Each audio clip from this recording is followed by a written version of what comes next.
Welcome everybody. We're going to go ahead and get started here. This is your last chance to leave the room if you came to the wrong session. This is integration, authentication, best practices. There's some people who, their head might spin with that many words in the title. It might be Scrabble, we just won. Hopefully you're all here because you want to be here and you want to learn about integration and authentication. So we're going to go ahead and get started. I will tell you one quick piece of administrative stuff. You can see both myself and Silas's Twitter handles up there at the bottom. It'll also be at the bottom of every slide. And immediately after we finish this talk, we'll post a link on Twitter to the actual content of this deck, right? So you can grab it and have it to refer back to.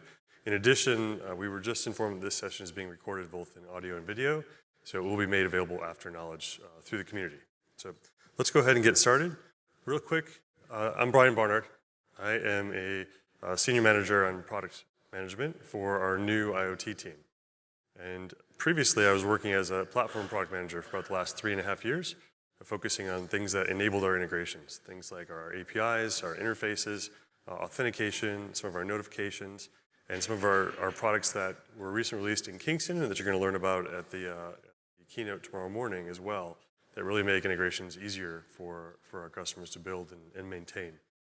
I've been working in software for about 15 years, and I've really always been focusing on integrations, authentication, making systems talk to other systems, and enabling that to happen to sort of increase the value of systems and the outcome that people achieve by using applications, whether they be cloud or hosted. And I'm joined here today by Silas Smith. We'll give an opportunity to introduce himself. Hi everyone, I'm Silas Smith. I'm an engineer that's been with ServiceNow, I guess for a little over 4 years now. I have about 14 years of industry experience. I've also joined the IoT team just recently, but I've spent most of my time at ServiceNow as part of our platform development team. And a lot of the things that Brian has been a product manager for, I've been his corresponding kind of dev manager, dev lead. Because we're required to work as a pair, we moved to IoT together. Really my heart and my soul and my interest is in integrations and really authentication protocols. Thank you. So this is actually Silas and I's fourth knowledge presenting together on topics related to integration and authentication and things like scripted REST APIs. So hopefully we've only improved over that time, and you'll be really the judge of that. So what are you going to learn here today? Why did you come? Effectively, we're going to give you a quick overview of integration capabilities because we never know for sure how much background or familiarity you have with the ServiceNow platform when you walk in. So we just want to cover an overview really quickly. Then we're going to make sure that we talk to you about the types of authentication that are supported, primarily for either requests coming in over web services to ServiceNow or going out, which is our most commonly used integration pattern. And then we're also going to go over some best practices we recommend you follow regarding authentication to integration. So getting started, we want to cover a quick overview of integration capabilities. And this is the slide that I think speaks to it the best and in a little bit of a concise way, but effectively we start from the left-hand side.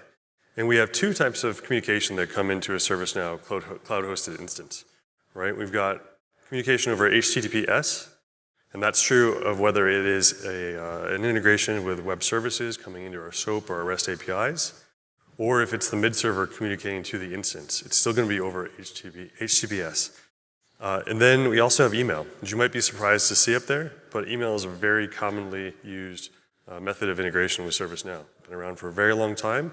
We've got inbound email actions that allow emails to come into the system. You can grab and parse that data into some type of a structure, and then enforce actions and rules against that to take actions in your instance, whether that be a workflow or simple record creation. If you're coming in over HTTPS, you're going to come into our SOAP or our REST APIs. We have both platform-provided, ServiceNow platform-provided APIs, things like the table API, the import set API, the attachment API, and so on. Full list of those can be found at developer.servicenow.com. And then we also give you the ability to create your own APIs, both in SOAP and REST. So things like the scripted REST API and scripted SOAP interfaces allow you to create those custom web services for your systems or for the integrations that you want to put on the platform. And then outbound, right? So this is ServiceNow communicating to other systems. We have capabilities like our integration APIs, REST message v2, SOAP message v2. There's a couple other APIs that allow you to make communication or make calls out of the instance. We have things like our data sources, which we used to reach out and pull data into a ServiceNow instance from third-party systems, either directly or via the mid server. And then we also have export set capability to push data on a regular basis to files in the mid server. One that's new up here that you might not have seen before is Integration Hub. And to state it simply, you can think of it as the vNext of our orchestration capability. It's tied to another new product that was also released in Kingston called Flow Designer, which is a new workflow engine and workflow UI for building business logic on ServiceNow. Integration Hub takes that and adds on integration capabilities to it. And I'm going to give you a brief preview of it today in the context of our talk, and then you're going to see more about it either in tomorrow's keynote or hopefully you've already attended sessions or labs where you've seen it already at Knowledge 18. On the far right-hand side, we have some of those external targets, right? The various type of systems that we can make calls out to. This is not an exhaustive list. This is growing. What you're not going to see up here is a lot of specific application integrations, things like maybe a Salesforce or a Jira. We're really showing here the protocols that we can communicate with and the methods by which we do that. ServiceNow does have pre-built integrations to some third-party systems, and we continue to invest and grow that set of third-party integrations. One thing to note about here about the mid-server, it's displayed a little bit differently. We can use the mid-server to go out and proactively interact with systems inside of your environment, right? By inside of your environment, I mean behind your firewall or in any place you've installed instead of a mid-server. It's important to point out that that mid-server only communicates from the mid-server to ServiceNow. ServiceNow does not initiate connections to the mid-server itself. The mid-server calls ServiceNow. So you really have control of how that mid-server that's hosted inside of your environment communicates with ServiceNow. And that's an important security mechanism. So moving into the best practices part of our talk, we're going to go out with number one. And this one might seem a little odd to see up here, awareness. It's a little less prescriptive than some of the others. But I think this is also number one for a reason. You need to be aware. You need to be aware of some of the authentication mechanisms that exist, both inside ServiceNow or both that can be used with ServiceNow, and in general, what authentication mechanisms are being utilized and are becoming more and more common or being required by third-party systems.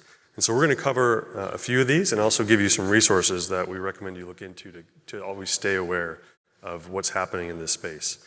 And so the first one I hope is just completely boring for lots of you, but I always want to cover it just really quickly, is basic authentication, right? This was a simple authentication scheme that came out with HTTP.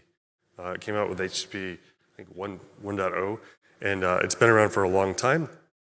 It's really easy to use. It's very popular when you're first starting to build web service type integrations and authentication, and the fact that it's just a header.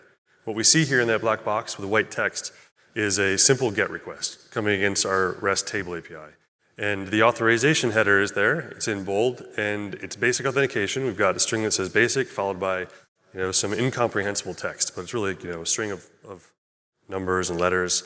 All it is base64 encoded, and it's important to point out how simple it is. It is not encrypted, right?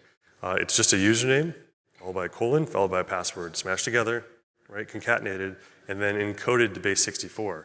So what's important to know about this? It's important to know that A, it's not encrypted, but a lot of people have questions for us saying, hey, I can't use basic authentication. My security team has concerns about basic auth, I can't use it. I don't completely agree with that. I think it's just important to be aware of it. Effectively, as long as you're only ever using TLS for that communication protocol, or transport layer, then it's still encrypted by the transport layer, right? The risk, the concern to have about basic authentication is that username and password that's encoded, if you don't change it very frequently, it is potentially susceptible to a man in the middle and a replay, right? Because that's not changing very frequently. You replay the message and it could be received and authenticated.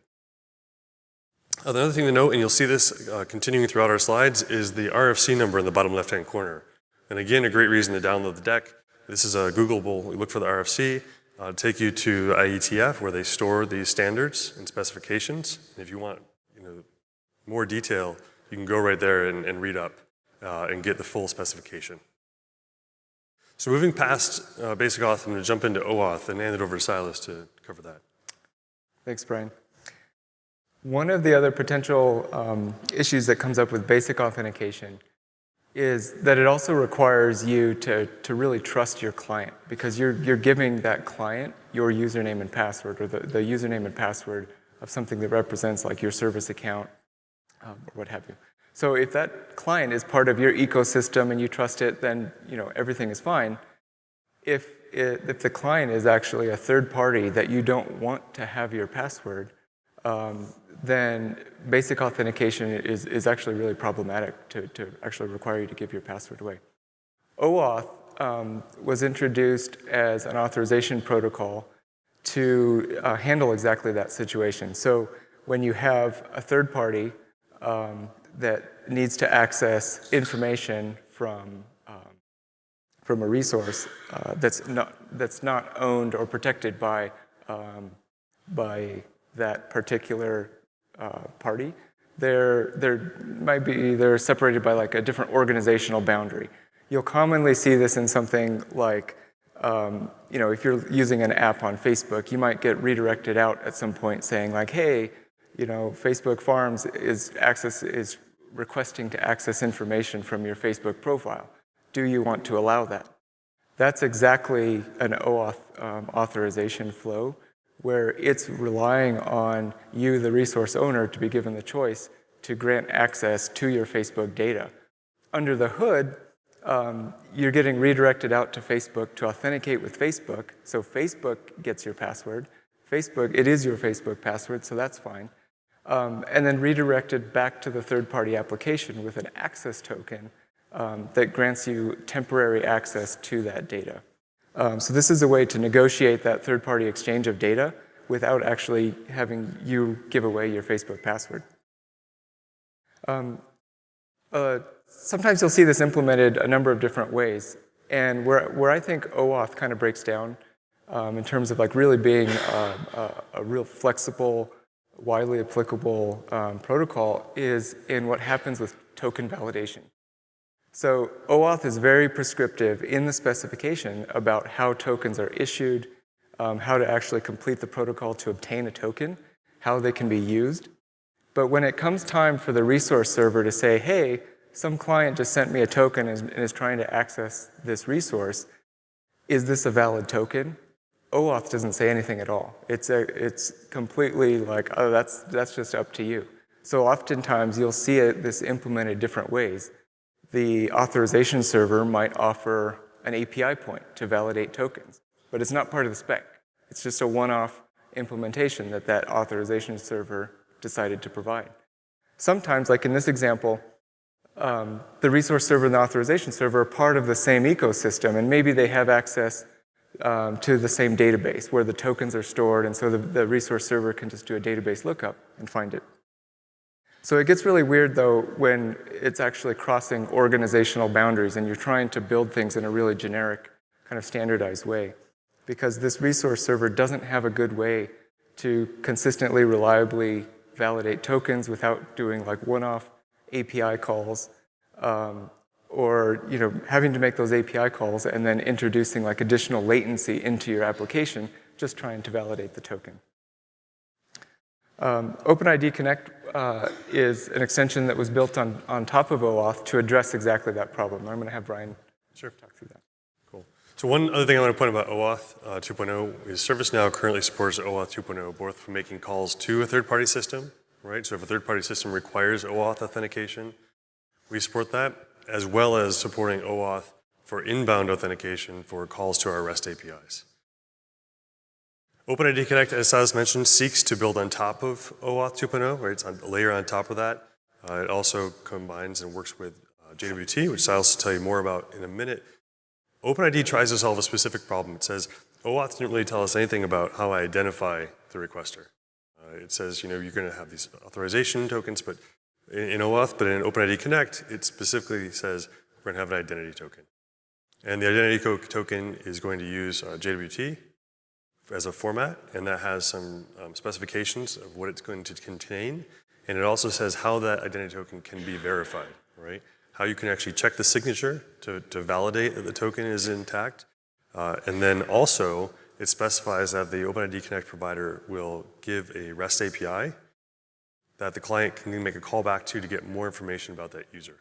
So we can go look up more details about that user to then display them in the calling application. Now the reason I have the Facebook and Google logo up here is because sometimes it helps to understand what this is enabling.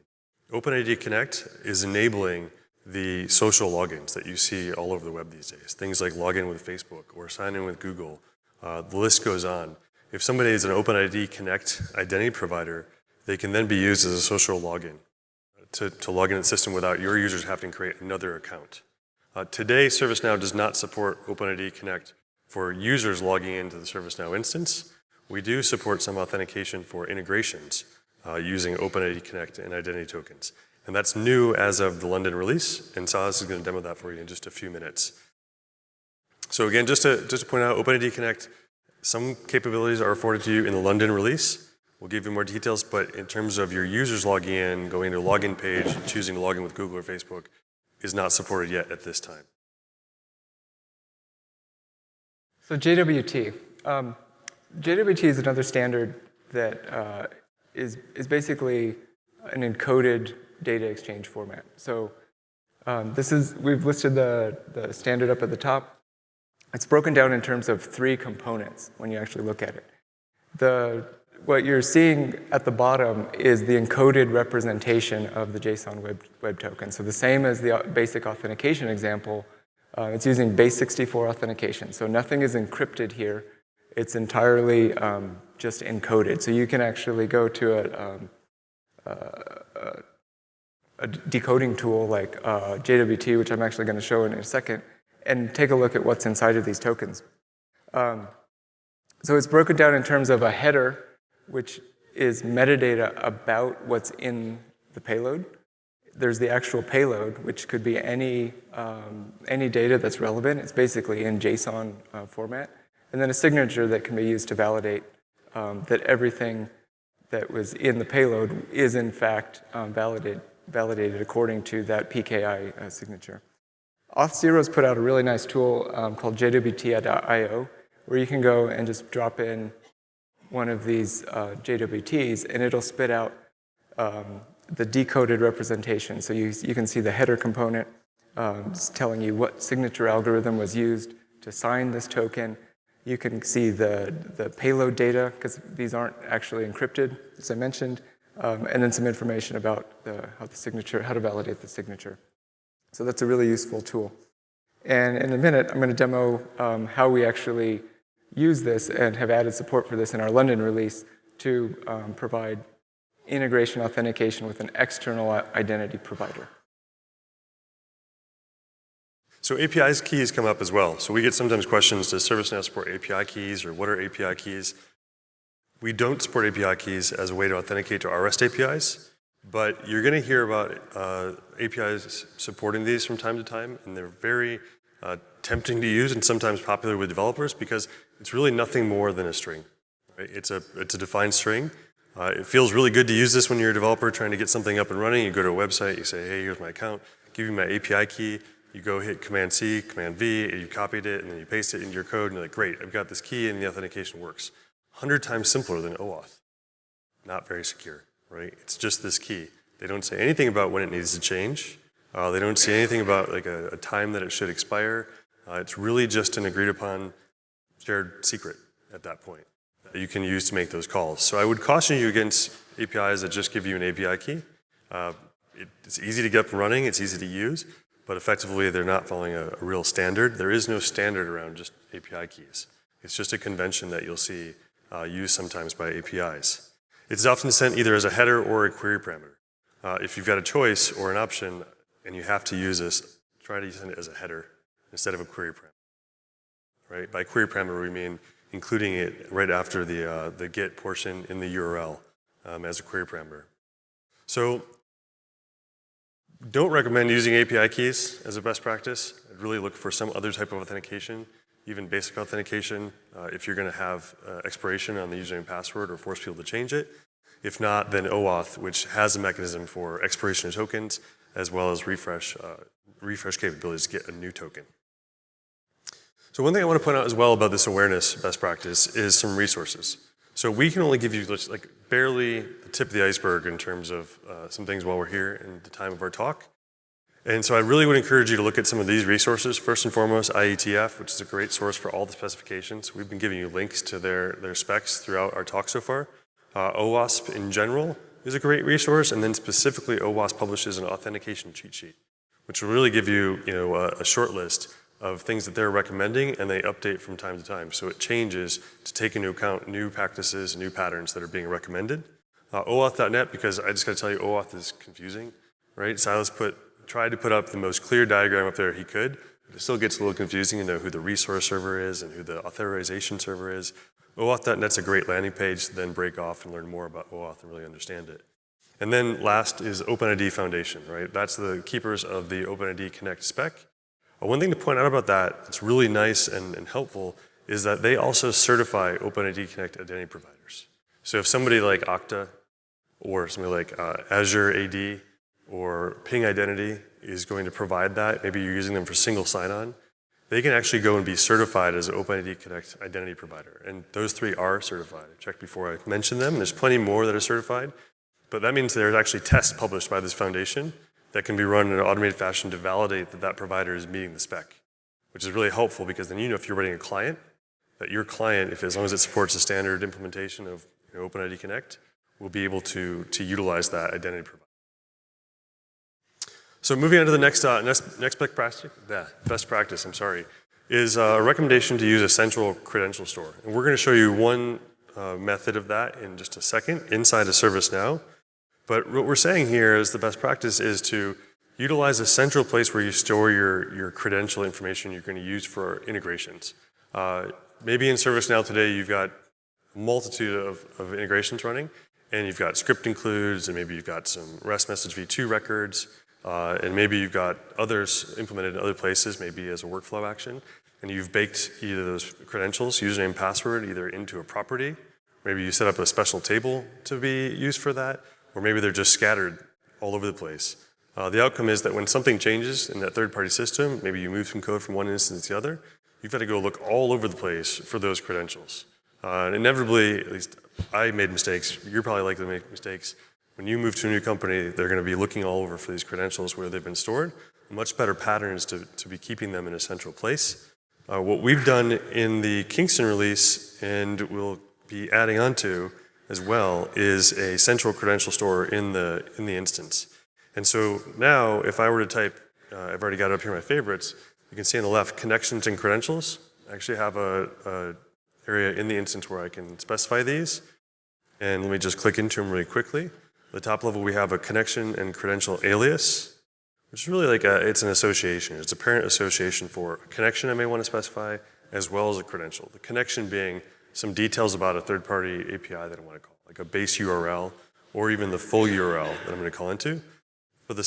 For purposes of my demo, I have something called the bScepter alias, which I'll click into. bScepter is just a really easy-to-use third-party service that'll reflect an HTTP request. It's helpful for the demo, as you'll see in a second. And then underneath there, I have this connection and credential alias specified. I've got my connection type, HTTP. My type here is connection and credentials, so I've specified details of both the connection and the credential. I could have just chosen a credential in here. And I've got some connection details associated with it. I can click down into this connection details, open this guy up, and then I'll actually see what my connection is, what the connection URL I want to use, and I can go to the credential. The credential is where I've actually specified the username and password that I want to use in this scenario. And so far what I've shown you is really a couple tables that I store this data in a central place. But what we've done is we've also baked support for this into our Flow Designer integration hub so that I can really easily use it when I'm building those outbound integrations. So hopefully you've already seen this. If you haven't, it'll be a little new. I go to Flow Designer. I have a new user interface that comes up. If I say it again, maybe it'll happen right now. A new user interface that comes up. Thank you. That never works on time, so I'm getting lucky today. And I've got a demo flow. So just real quick, if you've never seen Flow Designer, raise your hand if you've never seen Flow Designer Integration Hub. Wow, okay. So Flow Designer is a new UI. It is the place where you go to design workflows for this new workflow engine, right, in ServiceNow. We call it Flow Designer, and it has flows, subflows, and actions. And effectively, a flow is what you expect it to be. It's a set of either a trigger and then multiple actions, which really is a workflow.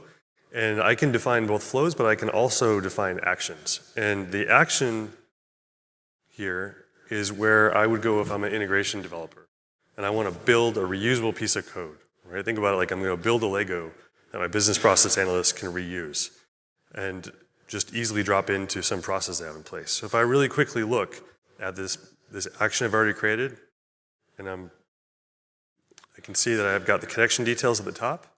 And instead of me having to go in here and put a bunch of information about where I was going to make the call to, specify it as a one-off, I can actually choose an existing connection that I specified from that connection alias, choose the bScepter one here, and it will be used anytime I use this action in a flow.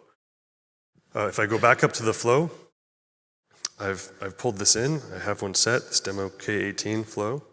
I can see that I have a trigger followed by an action here. And what happens is if an incident's created, I'm gonna actually go make this simple GET request to the beekeeper activity. Let me just show you really quickly what this looks like if I was gonna choose another action. And hopefully this will be more familiar with you over time. You're gonna see a bunch of it at ServiceNow at K18.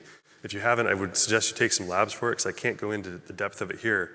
The simplest way to state it though is these are already pre-built actions to either do things in ServiceNow or do things with external systems, like make calls to external systems. We're really trying to make it much easier for you to do that and take almost like a IFTTT approach, a if this then that, simple approach to these type of workflows and integrations.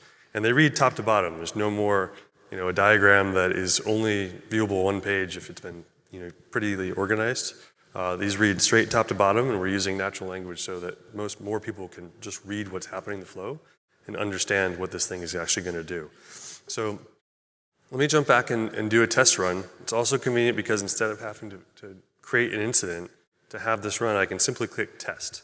And the expectation I have is that it's going to make an outbound call using REST, that REST action that I just showed you, with the connection and credentials I specified to this third-party service. So I click test.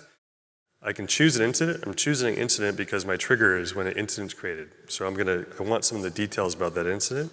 I click run test. I can execute it immediately. It's processing the test flow.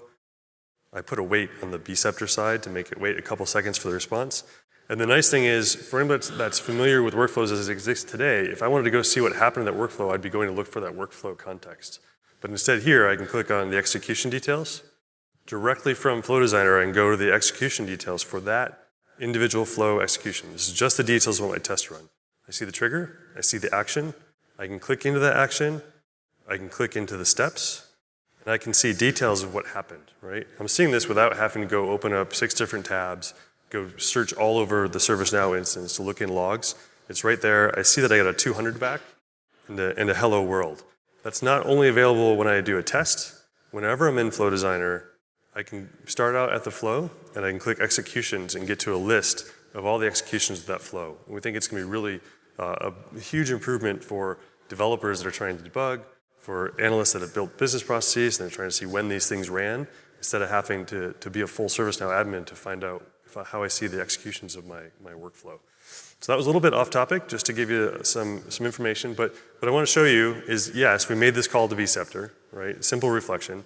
I click on this request, it was a simple get 200, and I look at the header, and what I have here is I used basic auth. Connection Credential Alias supports basic auth and OAuth as of Kingston, and we'll be adding additional types of authentication that get supported in connection and credential aliases. But this is just a base64 encoded concatenation of my username and password being sent across. And again, I'm just using bScepter to actually show you that we made a call to a third-party system. bScepter is just a free sort of developer testing tool. And that demonstrates how we can use connection and credentials to use a central connection store in ServiceNow. And that came out in Kingston and is also, of course, available in the London release as well. So with that, we're going to switch over to our next best practice, which is to use a central identity provider. And Silas is going to walk you through that experience. Yeah, so this is something that we're seeing in terms of like where we see the industry going, this notion of a central identity provider. So today, Brian mentioned ServiceNow supports the OAuth protocol. Inbound API requests, we also support it on outbound. In this inbound scenario, a client basically authenticates to ServiceNow, gets an OAuth token, and then can use that token against ServiceNow and only ServiceNow to make API requests. You're making calls to things like the table API or scripted REST APIs that you built. But that token is only ever good for ServiceNow. That isn't really that useful if you need to integrate, if your client application needs to integrate with other systems. You know, integration is a big part of what ServiceNow does, integrations with other systems. And we know that we're not by any means the only system that you integrate with. So if your client application needed to access Box and then access ServiceNow, you'd have to complete 2 different OAuth flows to get 2 different tokens just to try to do what you're trying to do. So this notion of a central identity server is one where you'd be able to establish a trusted identity provider in your environment that all of your integration applications, your client applications, will authenticate against that central identity provider, ideally once, be issued using the OpenID Connect protocol, be issued an ID token that represents your user, and then be able to use that ID token that was issued by the OpenID Connect provider against APIs like ServiceNow or Box or others. So this is something that we added support. We're adding support for this in our London release using OpenID Connect and external identity providers. So I'm going to actually demo this right now. So we are going to do a little demo with Okta. So I set up an Okta developer site or a developer application. As Brian mentioned, this could be any OpenID Connect provider.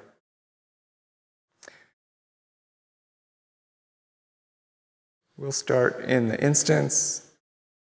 And I'm going to actually start at the provider configuration. So if you were to type OAuth into the, not there, into the navigator, this is under the application registry. This module already exists.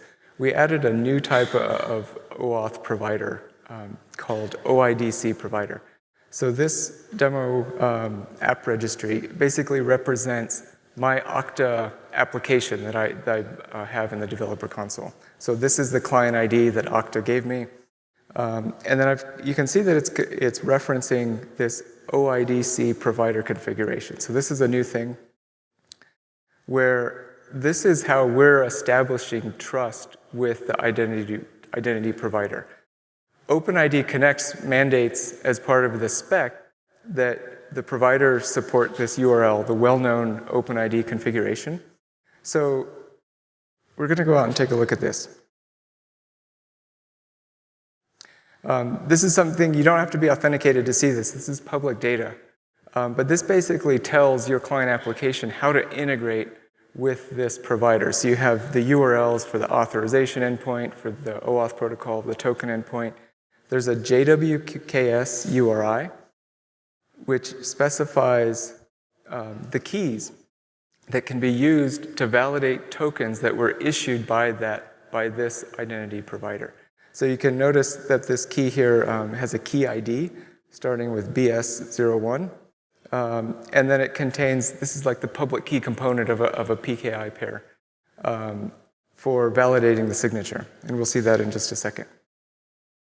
So we're going to see how we can use this in ServiceNow to validate tokens to make API calls without the token actually being in ServiceNow ahead of time. So I've got a scripted REST API that I built, which simply echoes, who am I? So get the logged in user and return it. And I'm going to send this request right now without any token at all. And it should fail with, hey, I don't know who you are. You didn't give me an authentication token. So we're going to go generate a token and then come back and make this API call again.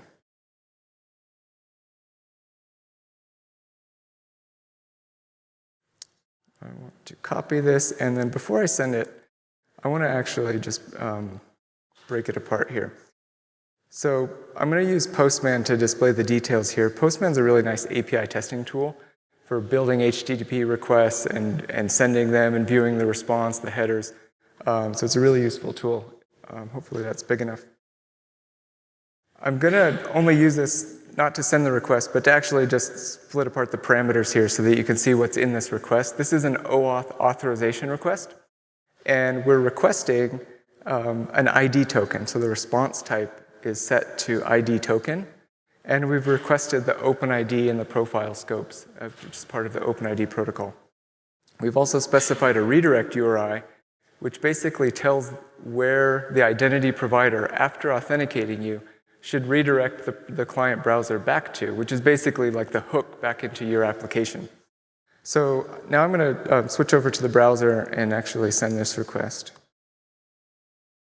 And I'm going to, before I do that, open up my network tab and send the request. So actually, since that's going to get in the way, we don't need it. You can see that I sent the request, but it redirected me right away to log in. And this is, again, my Okta developer account. I'm going to log in as Brian here because we were having some beers last night and he gave me his password. Never happens. So, okay, I logged in and nothing happened, right? Actually, if you look in the URI, it's really small, but you can see that it redirected me out to my getpostman.com URI. And in the URL fragment, there's an ID token. I wish that I could increase the font size, so sorry about that. We're actually going to copy and paste this right now anyway. But the ID token that we want came back in that response. So we're going to copy it out and then head out to jwt.io and just paste this token in. So you can see here, in the header, it specifies the key ID. There's that BS01 and the whole key ID from my Okta configuration.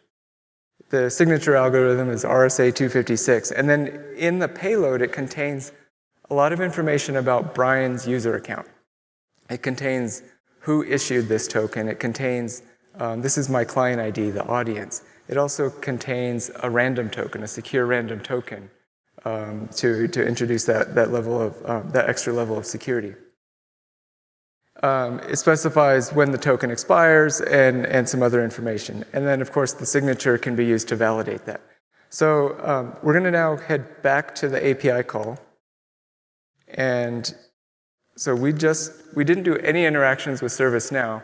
We went out to Okta and obtained this token, and that was it. But we're going to drop this in here. It's really long, but that's okay. These are computers. Send the request. And now we can see that we're successfully authenticated, and the user account is Brian Barnard. And just so that you know I didn't pull a magic trick, I'm going to actually just remove a couple characters from the signature. And now the signature shouldn't validate because it's actually not a digitally valid signature, so we get a failure to authenticate.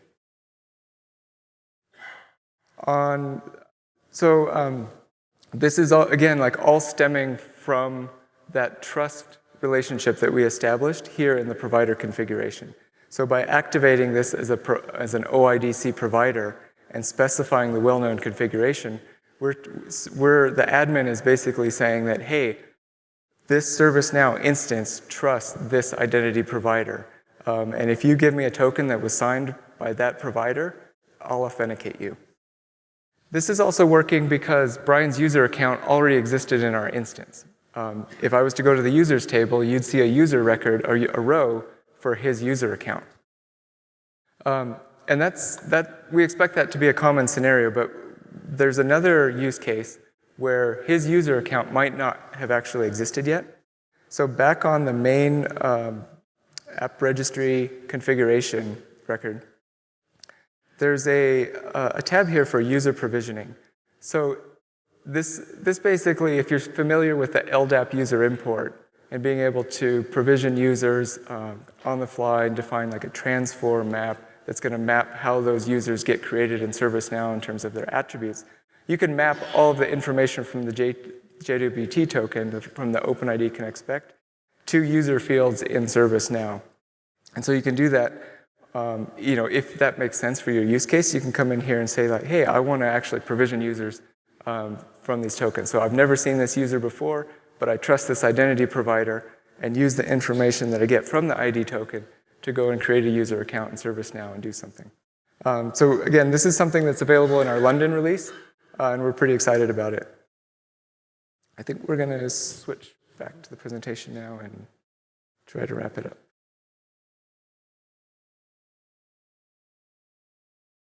Cool. Thank you. So we got in the weeds there, and we try to get a little more in the weeds when we're doing our CreatorCon talks, and we try to be a little more technical in these abilities. Engineer. It's what we expect and what we want. But so the thing to point out is we will support any identity provider that is OpenID Connect certified. So this could be Okta, it could be Auth0, it could be Azure AD. If you go look at, could be Google Identity Platform, Identity Platform. If you go look at the list of OpenID Connect certified identity providers, you can be assured that those will work with ServiceNow in this capacity. And another way to think about this in different terms is previously, prior to this, for a third party for a user to make an integration call to ServiceNow, they had to have an account on ServiceNow. So you think of like integration account, or they had to have a OAuth token. Now we support using that account from that identity provider, like an Okta or another one, to make integration calls to ServiceNow.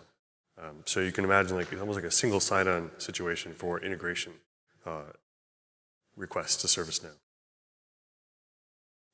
Moving on from there, best practice number 4 is, and a common sense one I hope, is only ever use TLS. Really this means you're only using HTTPS for any calls. You're never just making a call to an HTTP endpoint. Using TLS means you're going to get the transport layer security and that your requests will be encrypted across the wire. This is pretty common these days. It's almost hard to find something that doesn't use this. But if you come across integration, somebody gives you an API endpoint that is just HTTP, I would strongly encourage you to push back on them and ask them to use TLS and get a certificate for their service. Best practice number 5 is logging and monitoring. And effectively what we're saying here is that it's really important to understand how to find the logging in ServiceNow or any other system that you're using relevant to authentication. So what I mean by that is every time a user logs in, every time a request is authenticated for integration or just for user logins, you should be familiar with how to go see that log. We log it in ServiceNow in the system log. And then when you can see it, helps you be able to debug, helps you be able to understand how people are authenticating your instance.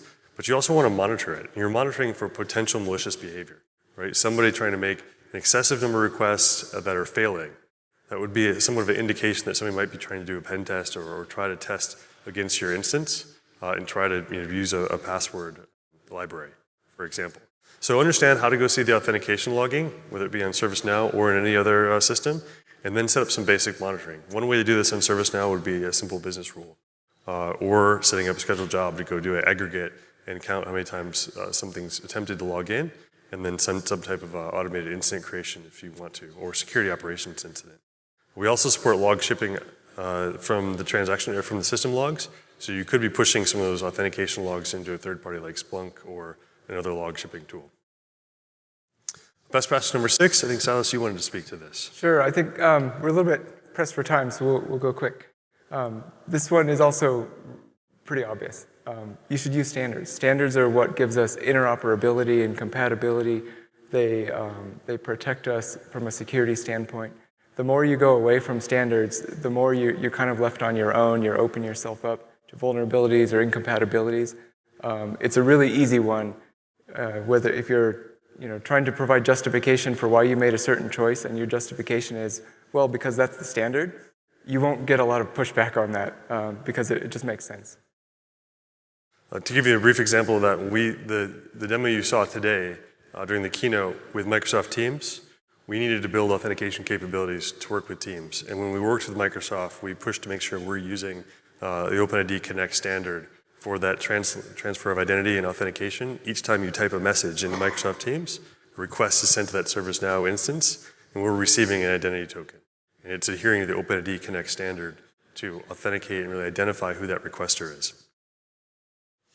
I also want to give you a brief glimpse into the authentication roadmap for the ServiceNow platform, right? Where are we going? What are some of the new capabilities you should expect to see and that we're going to be working on for the next few releases? Quickly, I have to say, give it a safe harbor disclaimer. These are things we intend to work on, but there's no specification about when they're going to be released, what release they'll be included in, and it is subject to change. So first and foremost, OpenID Connect login. What I mean when I say this is for users, for interactive login. We need to add support, and we will work to add support for users to log in the UI of ServiceNow with an OpenID Connect login. So it could be something like Google, or it could be something like login with some other provider that supports OpenID Connect. You may be asking, why is that important?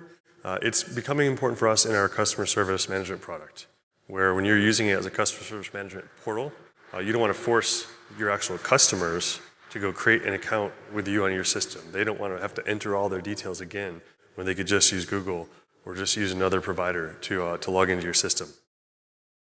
Next up is JWT Bearer Grant, and I'm going to let you look this one up for more details. Effectively, people want to be able to send a JOT to ServiceNow and get a access token. This is for some specific integrations with third parties that are supporting this standard that we need to provide this capability for to enable us to build those integrations. And then we plan to enhance the authentication logging. So you heard me mention how important it is. We already log all authentication to the instance, but what we don't do is do it in a uniform way, right? Depending if it's SAML or if it's OAuth or if it's basic auth, there can be small variations in the information we're providing in that logging.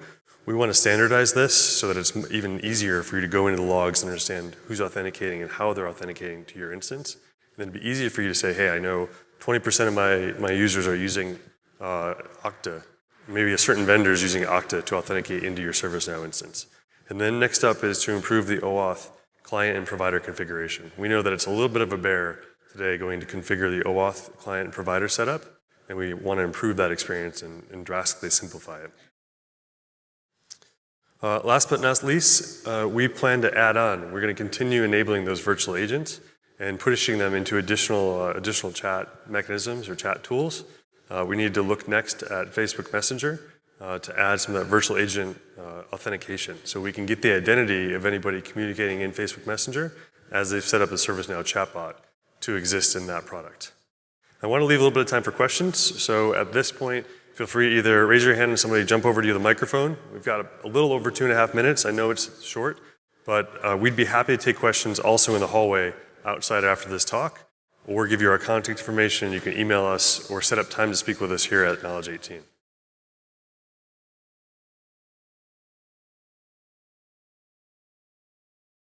You can try to yell, or we can wait for a microphone.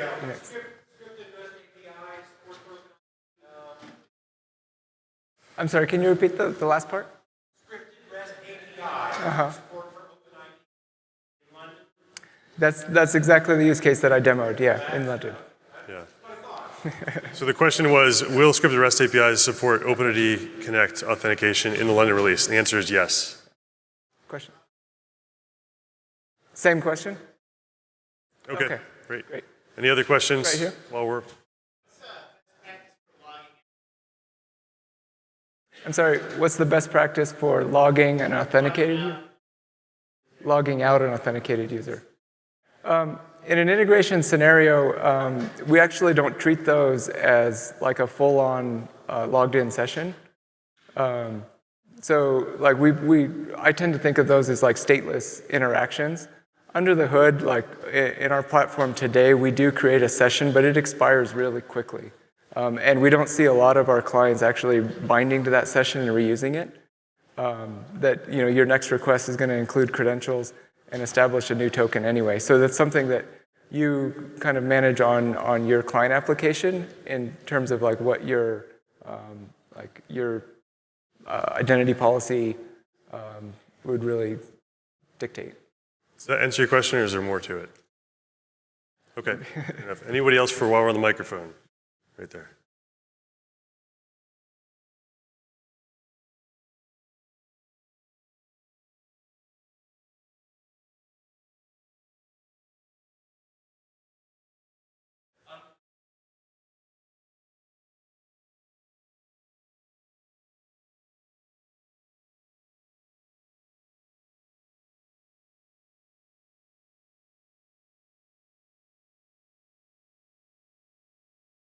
So the question is, if we were to recommend a specific type of authentication, which one would we recommend? A, for apps in our ecosystem. I'm going to interpret that as apps that are running on other ServiceNow instances. On the same instance? Okay, so, and the second part of the question is for apps that are not in our ecosystem, or not on the same instance. So effectively, inside the same instance, there isn't a need to authenticate. You might be using a scriptable, like JavaScript API to make a call from one app to the other, and there isn't a need to re-authenticate. We already know who that user is. It's in the session, right? So we can track who's making that request, and then either provide or not provide access based on that session and their ACLs. The second part is apps that are off our platform. I would recommend at this point OAuth, right? OAuth 2.0, because effectively you're going to get the expiration of those tokens. You're going to pay a little bit more as a developer setting that up to make sure you're using the OAuth libraries and get it configured. But effectively, it's going to be a more secure mechanism in the fact that we're enforcing that token expiration, and that you're going to have people going back and have to get new tokens, and you're not susceptible to any replay of requests or man in the middle in that situation. Okay? I think we're probably out of time, so. Okay. So I want to thank everybody. I appreciate you coming to our talk. I know it's late in the afternoon. We're probably between you and the beer. Thanks for talking to us about authentication. Hopefully it was good that we got in the weeds. Please give feedback in the survey. We try to take that survey and make our future talks better. And then we'll post the slides out to Twitter momentarily, and we'll be happy to take some conversations and questions in the hallway. Thank you.